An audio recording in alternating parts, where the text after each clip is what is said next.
Hey, what's up, guys? It's me again, Icing on Overlip,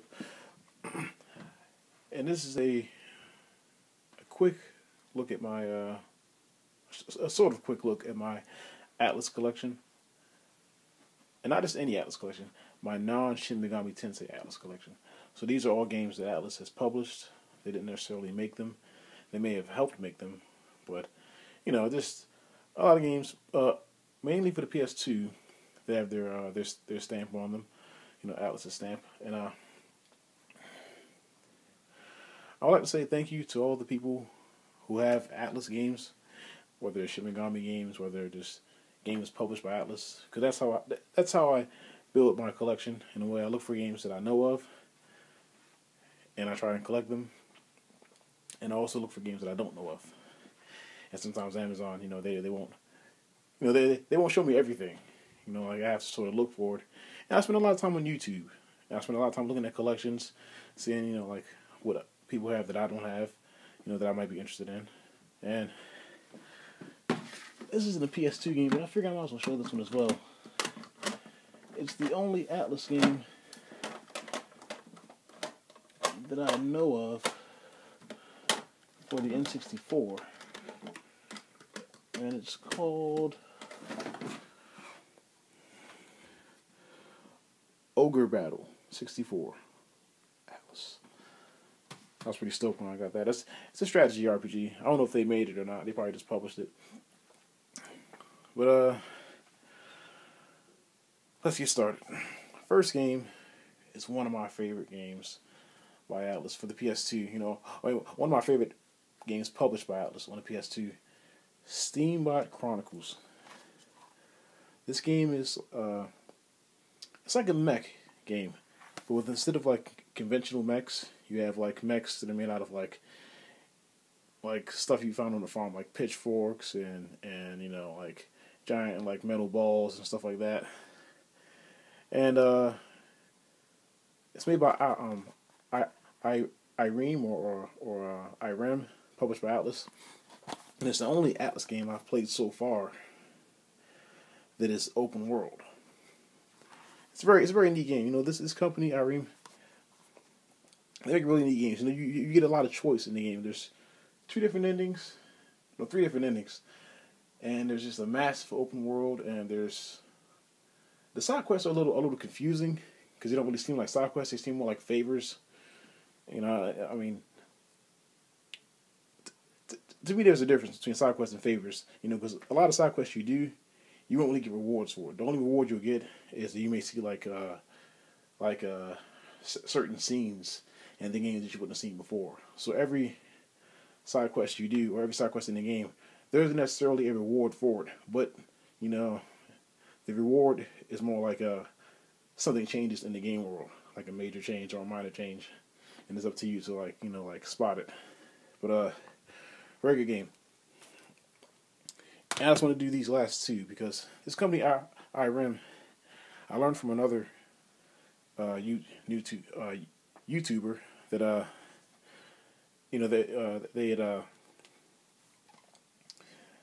they were victims of the earthquake in Japan, and so these are the only two games that I know of that they've made. They made one more for the PSP. And it was Steambot Chronicles. Steambot Battle Tournament. You can see it right. Hang on a second. Right here. And they were just about to release another game for the PS3 for Steambot Chronicles 2. But, production was put to a halt or, ceased or whatever due to the earthquake. And that would have been such a great game to have on the PS3. They were also working on a sequel to these games. These games, they're like survival. They are survival games. They're not survival horror games. In the way they are, because a lot of horrifying stuff happens. Like, there's earthquakes and there's floods and there's people dying. So it's like, it's a survival horror game, but the horror is just the elements, like wind and water and stuff like that. And it's a very unique game. You know, uh, I didn't actually start collecting these right here until I actually played this. I liked this so much, that I looked Irene up. And as far as I know, these are the only PS2 games that they have. Well, first one, this one came first, Disaster Report, published by Agitech. I used to call them Age Tech, so I heard someone on YouTube say Agitech, and it made a little more sense to me, because Age Tech doesn't really, whatever. But this is a good game. Really good game. There's multiple endings. There's a branching storyline. Pretty good. This game as well probably has more endings, and there's a. I'm not too far in it, but I'm pretty sure there's a branching storyline, and the story takes place from the perspective of, I think, 5 characters. Let me see. 6 playable characters. So at certain points in the story, it'll shift to another character who's like a part of what's going on, the disaster. And this game is mostly floods. Like it's the city you're in is being flooded. Like by rain, or rain from like the sky or from the ocean. Wherever it's coming from, they just have to like escape. And this game is mostly earthquakes and floods, and yeah. Next we have Odin Sphere, and I'm sure you've all heard of this game before. This is a pretty common game that everyone has. Dual Hearts. This game, I haven't started playing it yet, but I've watched some gameplay clips and I've heard it described as like a Zelda for the PS2. And from what I've seen on YouTube, that seems to be pretty accurate. Here's another game called,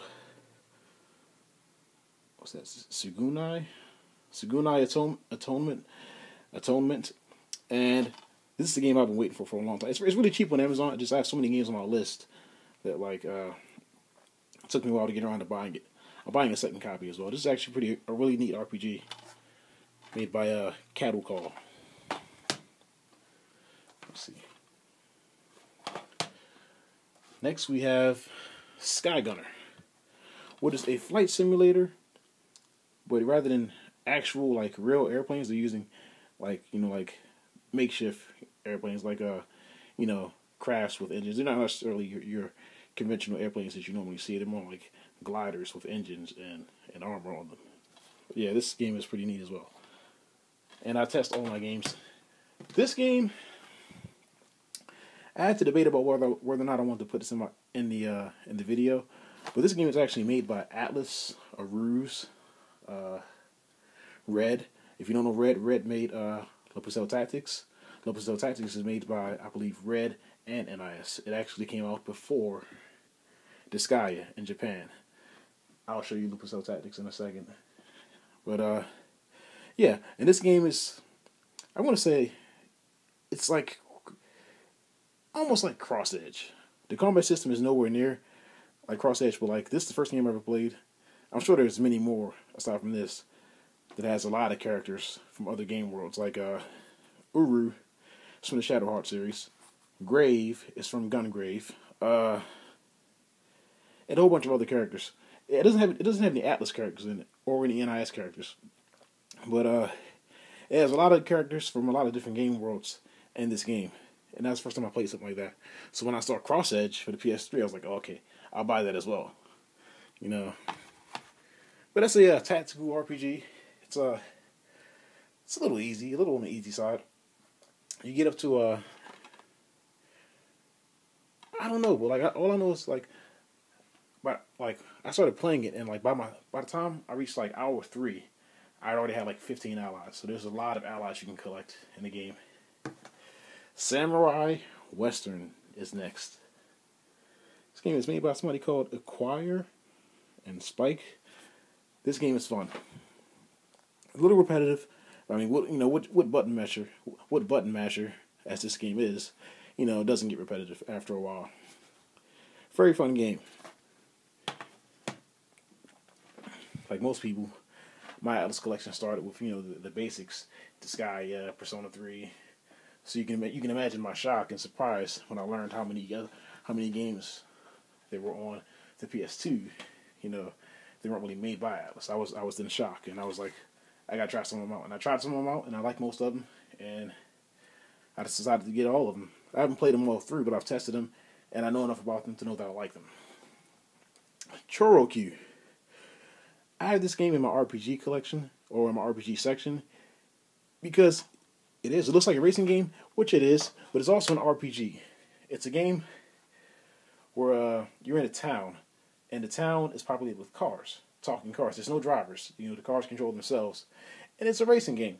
It's an RPG and a racing game. You earn attributes, you earn different car parts and whatnot. So I figured, okay, I'll just put it in my RPG section. You know, because you level up. I think you level up, but it reminds me of an RPG / racer, which I've never ever played before. I never played something like that before. So, Dokapon Kingdom. I'm not saying this is first of its kind. I know it isn't. But when I played this is actually my first time playing a board game RPG. I didn't even notice. I knew there was such a thing as a board game RPG, but like this is a very unique game. You know, you spin a spinner, move around on the board. Let's see here. You can hire assassins, bribe the king, and steal identities of other players. And you can play with computers or humans or both. And you can actually draw on your rivals' faces. You know, draw on people. So like, there's a certain thing you can do, like a little attack that'll make them like, you know, knocked out or whatever, and you can draw funny stuff on their faces, humiliate them. No multi-tap needed. I mean, you do need it if you want to play with people. If you want to play with just one person and some bots, no problem. Eternal Poison, really good game. Didn't think I would like it. I do like it. I played it and I like it. This game is made by Bandai and somebody called Flight Plan, but published by Atlus. Very, very cutscene heavy. The cutscenes get annoying, but they are skippable. And one of the first Atlus RPGs that I acquired that wasn't Shin Megami Tensei was Magna Carta. I don't hear a lot of mention of this on YouTube. I don't hear a lot of mention of Metal Saga either, but I'll get to Metal Saga. There's plenty of gameplay clips for it. There's plenty of copies on Amazon and eBay, but I don't hear a lot about it. And there's plenty of reviews for it. But as far as YouTube, I don't see a lot about it. You know, I mean, I see videos here and there, but not really even a walkthrough. But that's okay. Maybe you guys will see some games here you haven't seen before, or you may have looked over and just, you know, decided not to get it. But Metal Saga, my friend is obsessed with this game. The reviews for this game are pretty good / pretty bad, because it's an open world game, sort of. But like the quest, you have to sort of find the quest on your own. Like they give you very little hints, and it's actually possible to beat the game. I read somewhere that it's possible to beat the game in like 5 hours. You know, like it's one of those games where like you can beat it in a very short amount of time, or if you want to like find something to keep you busy, the game has enough content to keep you busy for like maybe 50 or 60 hours. You just have to find it. You have to sort of make your own fun. And one more game here, and we have. I forgot to put this one on the desk, but here it is. Baruch. Everybody knows this game right here. I've yet to play it. I'm very picky when it comes to my roguelikes. Like I need like some like a decent like starter roguelike. I didn't really like roguelikes until I played until I play a certain roguelike, then I like other roguelikes. Like I love Nightmare of Draga. But for some reason I don't like this game right here. Where they're pretty similar, you know. And yeah, it's I can't wait to start playing it.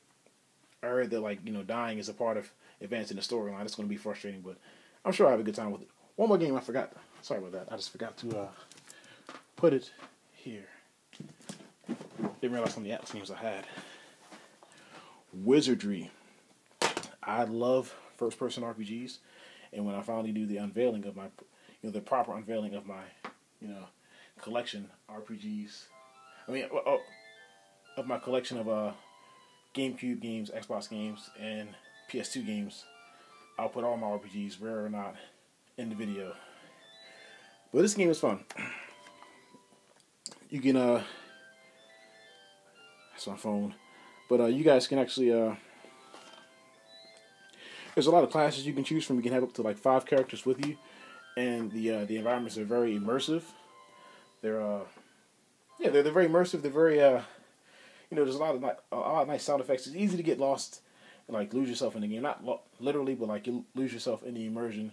And after reading on Google and GameFAQs and a couple other places, I'm guessing this is actually the last Wizardry game, because apparently Wizardry started off on the PSP. No, on the PC, like 10 or 12 years ago. And there's actually a couple Wizardry games on the on Amazon, and they're all PC games. This is the game with the most recent date. So I'm guessing it's the last game of the series, which is nice. I think it's sort of rare. And it's published by Atlus. I don't see a lot of it. I see a lot of it on Amazon, like always, and on YouTube. Like I see some videos here and there, but not much. Well, I think I'm about done. So I hope this video was informative.